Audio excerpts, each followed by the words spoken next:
تخيل ما يكون عندك لا طعم لا لون لا رائحة، والناس ما يقدروش يعيشوا بلا بيك، والوجود ديالك من وجودهم والعدم ديالك من عدمهم، وحتى الحيوانات والأشجار والنباتات بلا بيك ما يكونوش.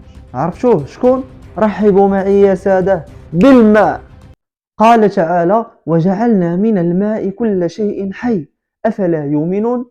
الماء ضرورة ملحة في الحياة، أو هو الحياة بنفسه، وأي كائن في هذا الكون كامل وفي الكرة الأرضية كاملة إلا وكنلقاوه أنه مخلوق من الماء أو أنه كيحتاج للماء. أيه نعمسي وأنت غتعرف علاش دابا. قال تعالى: والله خلق كل دابة من ماء. راه ميمكنش لينا أننا نستغناو عليه. واش فراسك أن نسبة الماء في الإنسان هي 65%؟ وعقال معايا على هذا الرقم هذا لأننا مازال غادي نرجعوا ليه. ونسبة الماء في الحيوانات والنباتات كتقدر توصل حتى ل 95%. دابا ركزوا مزيان وحلوا وديناتكم وسمعوني مزيان شنو غنقول لكم. كلمة الماء في القرآن الكريم أو الصفة ديال الماء في القرآن الكريم غتذكر لينا شحال من مرة؟ 65 مرة. واش دابا تفكرتوا شنو كنت قلت لكم؟ عقلوا على ديك 65%. اش كيبان لكم؟ نسبة الماء في الإنسان 65%، أو كلمة الماء أو صفة الماء في القرآن الكريم غتذكر 65. إنه الإعجاز العددي في القرآن الكريم. شفتوا هذه القضية هذه اللي ذكرت دابا؟ ما عمرني قريتها في شي كتاب ولا شفتها، غير وأنا أبحث سبحان الله، الله عز وجل فهمني هذه القضية. وجدت نسبة الماء في الإنسان 65%، ووجدت أن كلمة الماء في القرآن الكريم أو صفة الماء في القرآن الكريم ذكرت 65 مرة. فربطت بين هذه الخيوط فوجدت أن ما اكتشفه العلم الحديث 65% من نسبة الماء في الإنسان، ووجدت أن القرآن الكريم ذكر كلمة الماء أو صفة الماء 65 مرة. ممكن يكون تكلم على هذه القضية شي واحد من غيري، وفوق كل ذي علم عليم، لكن بالنسبة لي أول مرة أكتشف هذا الأمر وتقاسمته معكم، فاللهم زدني علما. واللي زاد صدمني أكثر هو قوله سبحانه وتعالى: صنوان وغير صنوان تسقى بماء واحد ونفضل بعضها على بعض في الأكل. تخيل معايا أن الله هاد الجنات اللي عطانا في الأرض وهاد النباتات وهاد الثمار اللي كنشوفوها أنها كتسقى بماء واحد، بمعنى ماشي مياه متعددة، وإنما راه هو ماء واحد. ولكن العجيب في الأمر هو أن هذا الماء لما يسقط على هذه الأرض يخرج لنا ثمارا متنوعة. غير هذه بوحدها خصنا نبقاو نفكروا فيها، كيفاش الله أنه تنزل لنا الغيث من السماء وكينزل الأرض، كيخرج لنا الرمان، تيخرج لنا الأعناب، تيخرج لنا النخيل، تيخرج لنا، شوفوا، تيخرج لنا أنواع مختلفة من الثمار. فسبحان الله، بفضل ماذا؟ بفضل الماء.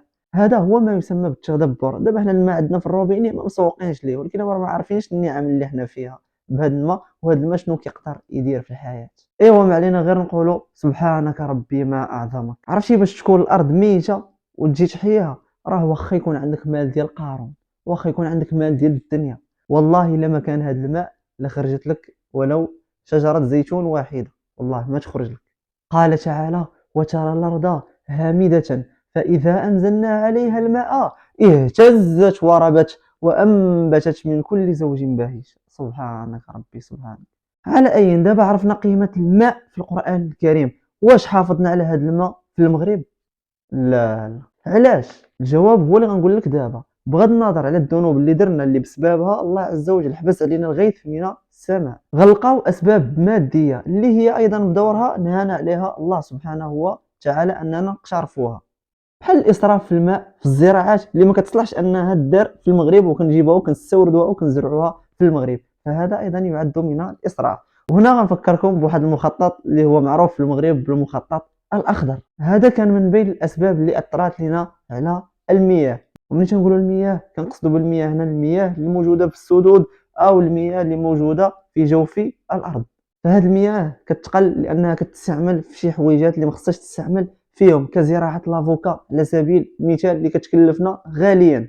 قال الله سبحانه: ظهر الفساد في البر والبحر بما كسبت أيدي الناس. ومن جملة الفساد تبذير المياه. كيف ما كيقولوا المغاربه البكاء وراء الميت خساره. بلاتي دابا حنا امام امر الواقع، السدود خوات، الجفاف، المياه الجوفيه قلات. شنو الحل؟ قال تعالى: كلوا واشربوا ولا تسرفوا انه لا يحب المسرفين. انا في منظوري الشخصي خاص توعيه الناس بكيفيه استهلاك الماء بمنظور وخطاب اسلامي. بدلا من غلق الحمامات ولافاج وربما بعض الشركات الأخرى التي تستهلك الماء في الإنتاجات ديالها. علاش قلت هذا الكلام هذا؟ لأن هاد التدابير اللي باغيين يديروا غتسبب لنا أزمات أخرى اللي من بينها انقطاع عن العمل، لأنك هنا غتكون سديتي وغلقتي أبواب رزق ديال مجموعة من الناس، خاصة إلا زدتي كملتيها ما عطيتيهمش البديل أو ما قدمتيش لهم تعويضات. لهذا كنفضل الناس اللي في هاد القطاعات يبقاو خدامين، ولكن نديروا التوعية لعامة الشعب المغربي في وسائل التواصل الاجتماعي عن طريق التلفاز. نحاولوا نشوفوا هذوك ما يسموا بالمؤثرين نخلصوهم ويديروا لنا حملات توعوية، يصيبوا لنا فيديوهات قصيرة تعرض في وسائل التواصل الاجتماعي والتلفاز. شنو يكون في المحتوى ديال هذا الفيديو؟ هو كيفاش كان كيتعامل النبي صلى الله عليه وسلم مع المياه، لأننا حنا ولله الحمد أمة مغربية مسلمة، وهادشي هو اللي كاين في الدستور المغربي، والمغاربه ولله الحمد كيحترموا نبيهم. الا خاطبتيهم بالخطاب ديال النبي صلى الله عليه وسلم راه ما كاينش اللي غيقول لا، وكل شيء غادي يلتزم معك وغادي ينضبط. نعطي مثال على هذه القضيه هذه.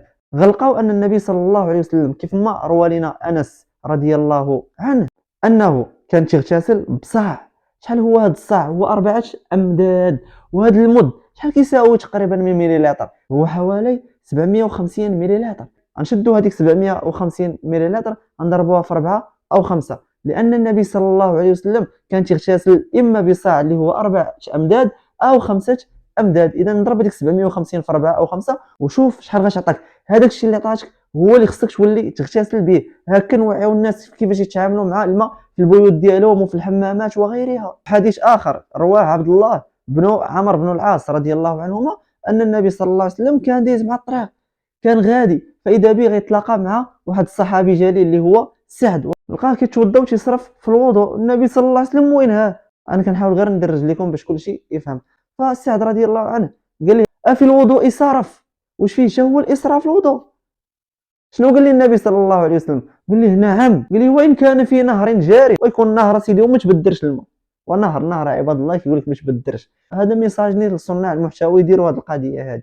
راه غتلقاو احاديث غتوريكم كيفيه ترشيد المياه، هذه نستغلوها ونحاولوا نديروها في ستوريات، ديروها في هذيك الفيديوهات القصار في اليوتيوب على سبيل المثال. حاولوا تهديو هذه الفيديوهات التلفازه المغربيه حتى هي نشرهم، وهكا نكونوا تغلبنا باذن الله على ازمه المياه. ماشي تغلبنا بصفه نهائيه، ولكن على الاقل استطعنا اننا نديروا التدبير ديال الازمه ديال المياه باش ما نطيحوش في شي كارثه عظمى يتعرض لها الشعب المغربي.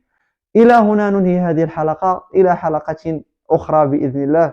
إلى ذلكم الحين أستودعكم الله، محبكم الأستاذ سفيان. ما تنساوش خوتي دعمونا بالاشتراك في القناة وكتابة تعليق كيفاش جاكم الفيديو. تحياتي.